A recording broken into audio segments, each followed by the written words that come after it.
आपण मानक समस्त को आम पाकशाला चैनल को बहुत बहुत स्वागत। आसतु आज मो सहित एक सुंदर खट्टी मिठी और हेल्दी चाट रेसिपी शेयर करी। आपण माने घरे यह हेल्दी उपाय रे बनै पारिबे। तो यह को आपण रुटी भात परोटा सहित मध्य खाई पारिबे। रेसिपीटी थरे आपण देखि नियंतु, देखिबे आपणकर चाटटी सुंदर बजार भली चाट बनिबो और टेस्टी मध्य बजार भली लागिबो। आपण घरे यह सहजरे प्रस्तुत करि पारिबे। एथि पई हमें कोन करिबा ना, राती रु मटर चना को बुतुरे की नहीं जिबा। मटर चना को भल भाव बुतुरी सारिबा परे आमे यह को पानी रु छाणी की नहीं जिबा और प्रेशर कुकर रे दे देबा। एबे आमे सेथिरे दुईटी आलू को चोपा छड़े की नहीं जिबा और प्रेशर कुकर रे पकई देबा। एबे आमे सेथिरे चना बुड़ीबा पर्यंत पानी दे देबा।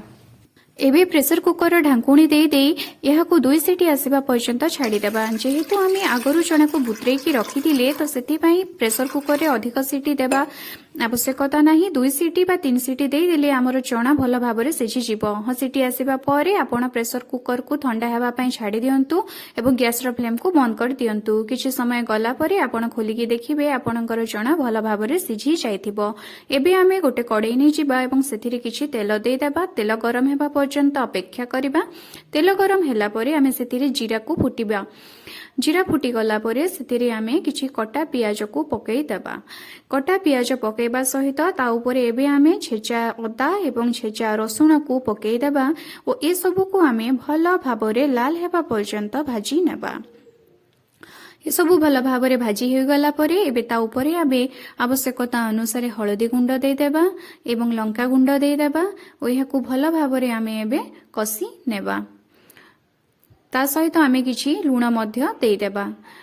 ए सबू भल भाव रे कसी होई गला परे आमे कोन करिबा ना, किछि टमाटो को छोट छोट खंड करी काटी की नै जिबा ओ एथिरे पकई देबा। मु एथिरे गोटिए टमाटर यूज करूची। आपण आपणकर क्वांटिटी हिसाब रे एथिरे टमाटर यूज करिवे। अर्थात चना और आलू को देखिकी एथिरे आपण टमाटर यूज करिवे।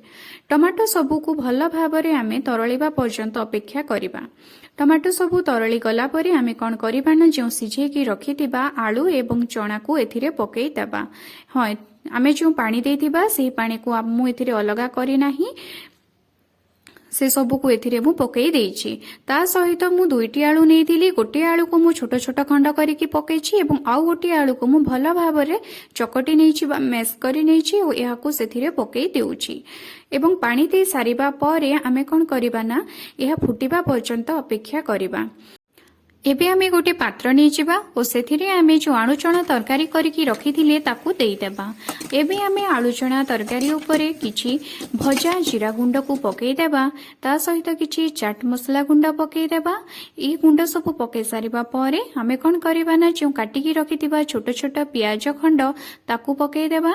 एबे आमे ता उपरे कंचा लंका छोट छोट खंड करिकी पकई देबा। एबे ता उपरे आमे किछि टमाटो को छोट छोट खंड करिकी पकई देबा।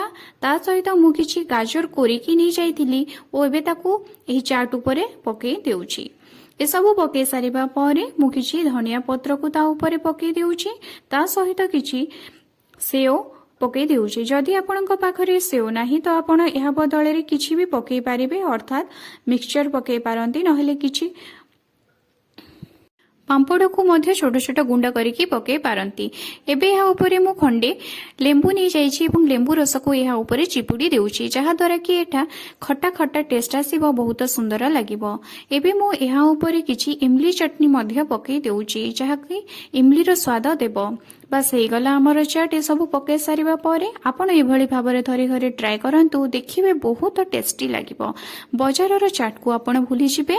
घरे आपण एही भली हेल्दी चाट बनेकी समस्तंको देई पारिबे। घरे आपण एहा निश्चित थरे ट्राई करिकि देखंतु।